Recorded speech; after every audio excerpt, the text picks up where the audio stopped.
Hi guys! Welcome back to my channel. So in this video guys, ay magre-review ulit tayo ng isang lending application na nagpapautang daw up to 20,000 pesos.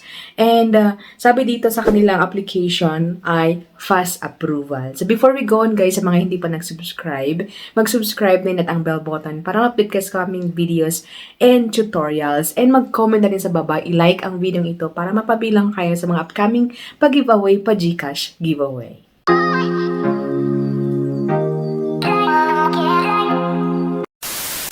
Welcome and welcome back to my channel. So in this video mga guys ay magre-review tayo ng lending application na sabi sa kanilang application ay nagpapautang up to 20,000 pesos. So loan up to 20,000 pesos. And sabi dito with one valid ID, of course lahat naman ganun, one valid ID ay pwede na tayong makapag-process sa kanilang application. And ayon din sa kanilang application guys ay fast approval, o diba? And dito sa kanilang about application ay sabi dito na cash loan amount 1,500 to 20,000 pesos and loan term ito is 91 days to 181 days. Ayan, and sabi dito na ang required ID daw ay SSS, UMI, TIN ID, passport, driver's license. So kahit ano dun daw. So ang lending application na ito guys ay si Snapera. Ayan. So si Snapera guys ay meron silang 3.2 stars and meron silang 4,000 na reviews. So medyo marami-dami ng reviews ang application na ito guys. And si Snapera guys ay powered by Kusog Pera Lending Incorporated. So magkapatid sila ni Kusog Lending, ganon. Alright, so pag open natin ng kanilang application ay syempre magpapakita yung pa-welcome nila or yung logo ng application na ito guys. After that guys ay meron na dito yung permission sa ating camera storage, SMS, ayan. So once na i-click po natin yung bilog sa baba, ayan, ay mapupunta tayo sa kanilang privacy policy. And nasa atin guys kung basahin natin o hindi. And then after which is tap natin yung okay, I have read it. And babalik ulit tayo dun sa kanilang permission and then agree and continue. Ayan. So after which guys ay dito naman tayo sa phone number. Okay, so magbibigay tayo ng phone number, ng active phone number kasi nga magsisend sila ng authentication or verification code. Ayan. So meron dito, sabi dito, referral code, skip if you don't have. So since wala tayong referral code, ay skip lang natin guys. And then, tap natin yung sign in. And then after which guys, ay dito na tayo sa maximum na pwede nating hiramin sa kanila. Ayan. You can loan from 2,000 to 25,000 pesos. And up to 125 days daw ang loan term. O, diba? So, sabi dito sa baba niya, verify now. So, tap natin yung verify now. And mapupunta agad-agad tayo sa ID. Kung saan, dito yung mga pwedeng ID na pwede daw gamitin. Ayan. So, national ID, SSS, TIN ID, UMID, passport, driver's license, voters, PRC number, or PRC ID, and then PhilHealth ID, and postal ID. So, pwede sa kanila ang PhilHealth ID. So, marami sa atin ang My PhilHealth ID, pero wag muna kayo mag-download, guys. Panoorin niyo muna ang video ito para makita niyo kung okay ba sila or hindi. Ayan. So, pili tayo ng ID and then tap natin yun, guys. And of course, yung ID number, lagay natin and picture ng ating ID. And then, pa-selfie. Pero yung pa-selfie ni Mayora is optional. So, pag optional, guys, ay wag na tayong mag-atubili na maglagay ng selfie. Ayan. So, ID lang natin ang ating i-upload and then next na natin. Ayan. So, pagka-click natin ng next or continue, ay ito na guys. Ito na ang dashboard. Ayan. So, sabi dito, current loan amount is 5,000 pesos. Current loan amount or maximum loanable amount, ayan, 5,000 pesos and loan repayment nito is 125 days daw. Ayan, and tap natin yung borrow para makapag-proceed na tayo. So, upon tapping that one, guys, ay magpa-proceed na tayo sa information. So, ito yung mga kailangan nila. Ayan, personal information, employment, bank information, and yung contact information. Ayan. So, sa personal information, ito sa Ang ating ilalagay daw, first name, last name, middle name optional, birthday, gender, education, marital status, ayan, religion, current address, and educational attainment, ayan.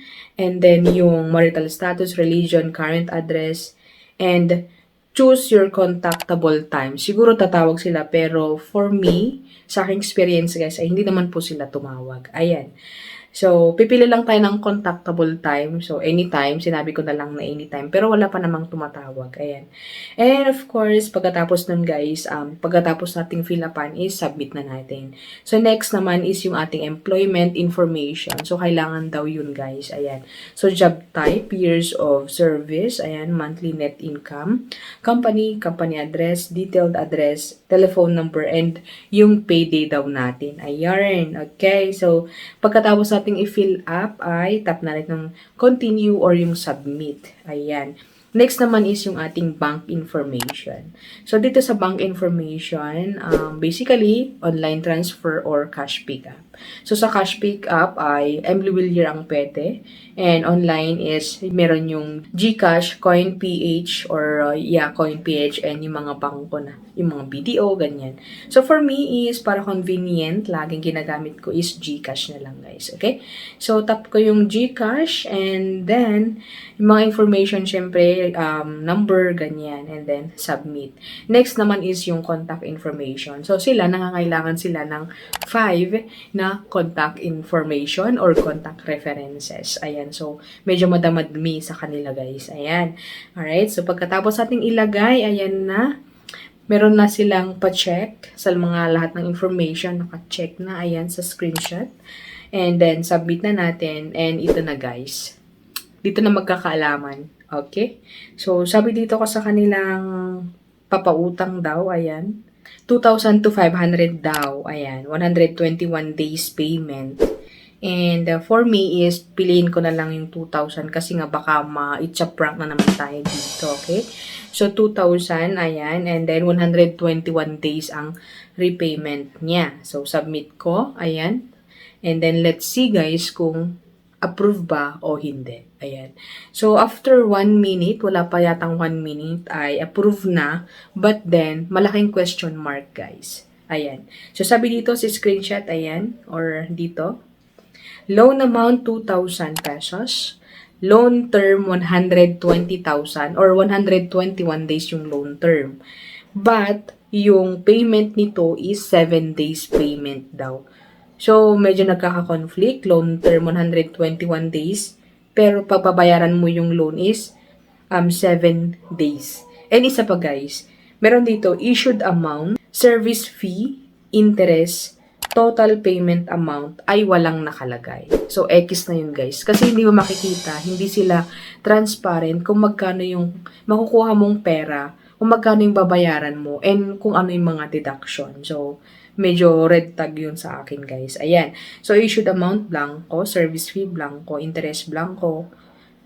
Yung disbursement channel lang ang meron dito.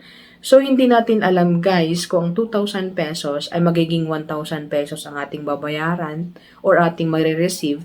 And pagbabayaran natin is 2,000 ba talaga or may dagdag pa. So, yun nga, guys, hindi sila transparent. So, ayan po sis na pera, and sa mga nakapag-try na dito ay please comment down below para ma-enlighten din kami sa mga kung magkano ang mare-receive ba talaga sa loan application na ito. And sa mga nagbabalak guys, nasa inyo kung itutuloy nyo pa o hindi, but for me is hindi ko na proceed kasi yun nga, hindi sila transparent. Baka mamaya ang laki pala ng kaltas and may dagdag pa pag magbabayad. Yun guys, so thank you for watching, and sana ay nakatulong ang video ito sa mga naghanap ng mautangan ngayong Christmas. So thank you for watching and see you on my next one. Like and subscribe! Welcome and welcome back to my channel. So, in this video nga guys, is magre-review tayo ng isang lending application. Ayan, ayon sa kanilang application guys, longer term repay in installment and 1,000 to 6,000 pesos guys ang pwede nating mahiram sa kanila. Ayan, and sabi din dito, 0% interest sa karapat-dapat na mangutang. Okay? So, sa mga approved siguro mga ganyan. And walang collateral or guarantor. Ayan. And sabi dito na magbayad sa oras at abot ng 65,000 pesos ang makuha. O, di ba? Para namang maganda. Ayan. Huwag niyo munang install ang application na ito. Panoorin muna ang video para makita kung legit ba talaga sila or hindi. Ayan. So, ayon sa kanilang application, guys, ay sabi dito na SEC registered daw sila. Ayan. So, meron silang SEC register number. Ayan. So, ang application na ito, guys, ay Light Credit Peso Cash Loan Application. Ayan. And powered by Prima Fintech Lending Corporation. And meron silang 4.7 na stars and 3K reviews. Ayan. So, medyo marami-rami ang kanilang stars and reviews. So, let's see guys kung okay ba talaga sila or hindi. Ayan. Pagkabukas ng kanilang application guys, syempre may pa-welcome. Ayan yung kanilang logo. And after which guys is dito na sa kanilang privacy policy. So, tap natin yung, or click natin yung bilog sa baba para makapag-proceed tayo. Ayan. So, agree. And then, after which, guys, ay dito naman tayo sa kanilang permission sa ating sa ating SMS. Ayan. Contacts, storage, whatsoever. Ayan. So, continue applying for loan or cancel if you don't want. Ayan. So, continue to apply para makita natin, guys. Ayan. And then, after which guys, ay dito na, ipapakita na nila yung maximum credit daw. Ayan. So, maximum credit amount of 60,000 pesos. Loan term, 91 days to 365 days. Ayan. So, meron silang daily interest of 0.95 pesos. So, mababa daw yun guys para sa kanila. Ayan. So, mababa daw. And then, tap natin yung apply para makapag-proceed na tayo. Ayan. So, pagka-click natin ng apply, guys, ay makikita natin dito na re-require sila ng phone number. So, hindi na to bago, guys. Kasi nga, mag-send sila ng verification code or yung one-time password. Ayan. So, balik tayo sa kanilang dashboard. Ayan. So, click ulit natin yung apply now.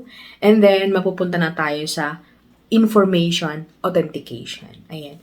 So, first thing first ay yung ID. Ayan. So, magre-require sila ng ID. Ayan.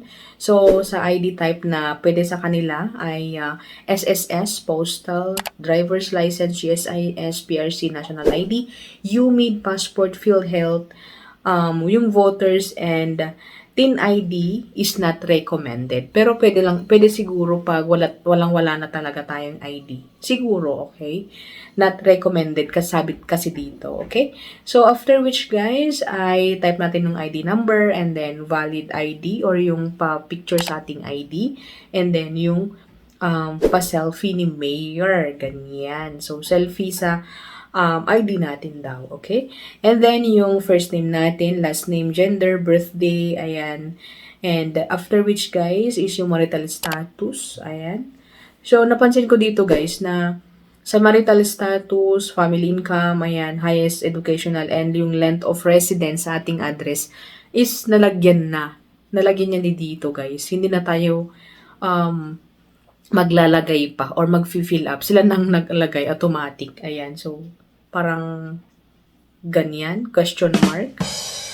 Okay. So, dito guys, ay mag-a-ask din sila ng Facebook pero optional daw. So, since optional siya, hindi na natin ilalagay. Alright? So, next naman is yung ating extra info daw. Ayan. Extra info and including our employment information. So, naka-asterisk siya. Naka-red asterisk. Kaya, dapat daw na i-fill up natin. Ayan. So, employment status, job, income in recent 3 months. And then, nagre-require sila ng contact references na 2. Ayan. So, 2 lamang ang require nila. Hindi sila masyadong stricto. Ayun, okay? So, relationship, of course, and yung contact name, contact information. Next naman ay yung withdrawal information. So, pansin ko sa application na ito, guys, is napakasimple. Wala siya masyadong tinatanong. Though, yung sa personal information talagang ang dami nating i-fill up. Pero sa ibang mga like yung contact reference ay hindi sila stricto, guys. Ayan. konti lang, ganyan. So, para ang bilis mag-fill up sa application na ito. Yun talaga, guys. Okay? So, withdrawal information, ayan, syempre select natin kung anong withdrawal information, kung bangko, GCash, or yung sa labas, kunyari sa Willier, Palawan, ganyan. Okay, so sa akin GCash and lagyan natin account number, ganyan, and then next na natin. Ayan, so dito na. So magkakaalaman na kung magkano talaga ang papautang nila. Okay? You have complete all the personal information form. Please select the amount of loan you need. Okay, so hindi ko alam kung legit. Kasi sabi dito, choose. And from, makikita naman sa screenshot, 1,000, 2,000, 3, 4, 5, 6, 7, 8. Ayan, so for me, para iwas ng it's a prank, ayan, pipiliin ko na lang yung 1K. Para in case na mapupunta sa ating GCash agad-agad, gaya ng aking experience nung nakaraan, ay at least konti lang or malit na amount lang siya. Okay? So, 1K, ayan. Tap ko yung 1K and then sabi dito, loan period 91 days installment. Ayan. So, next, ayan. So, makikita nyo si screenshot. Ayan. Sabi dito, credit amount. Yung amount na marireceive daw natin is 900 pesos. Paid up service is 100 pesos. So, amount repayable is 1,024. Ayan. So, ang marireceive daw natin is 900 pesos and may deductible na 100 pesos na yun yata service fee. Sabi dito, service fee. Pero may dagdag siya. Kunyari, pag magbabayad tayo ng 24 pesos. Ayan. And dito naman, loan term 91 days. But, first installment due is 7 days. So, babayaran na natin up to 7 days yung first na amount due. So, ang amount due natin is 1,024. So, ano pang babayaran natin after 21 days kung installment sila? So, medyo hindi ko siya maintindihan. Ayan. Gaya ng ibang application, guys, na aking na-review is 7 days, bagamat installment daw, magkano ang babayaran mo in 91 days. So, may mga 24 pesos. Yan.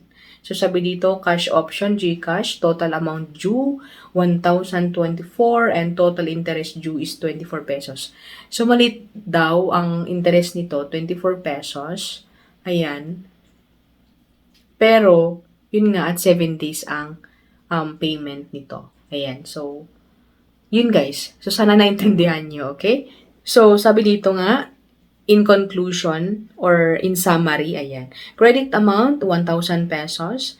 Pero marireceive natin 900 pesos kasi may deduction siyang service fee na 100 pesos. And 1,024 ang babayaran natin after 7 days. Ayan. So, yun guys. And makikita natin dito sa may baba na andito yung mga logo ng Securities and Exchange Commission. Ayan. AMLC. Ayan. So, legit siguro sila. Ayan. So, let's try naman yung 8,000. So, let's see kung magkano yung deduction naman ng 8,000. Ayan. So, sabi dito, 8,000 yung credit amount. Receive natin is 7,200. Wow. So, ang lit lang ng service fee na dinadak ito. Sabi dito, 800 lang yung service fee and yung amount repayable is 8,185. Ayan. So, malit lang. Ayan. So, malit lang daw. So, malit lang ang kanilang deduction and malaki ang kanilang pwedeng ipautang sa atin. Ayan. So, sabi dito na 7 days talaga ang repayment nito. And yung interest natin, 185 days. So, yun po guys. Sana nakaintindihan nyo ang paliwanag ko. Ayan, na pwede silang nagpautang ng mataas and maliit daw ang service fee, kanya lang ay 7 days ang repayment. Okay? So, sa mga nagbabalak kay Light Credit, nasa inyo po guys kung ituloy nyo pa rin o hindi. Pero para sa akin guys, ay hindi ko na lang po tinuloy kasi syempre paghihiramin mo yun, 7 days. In a short period ay hindi po tayo makakahanap ng pera na agad-agad na pambayad sa kanila. So, yun guys, si Light Credit and sa mga nag-try, ay please comment down below kung okay ba talaga sila sa inyo or hindi. So, thank you for watching and I hope to see you on my next video.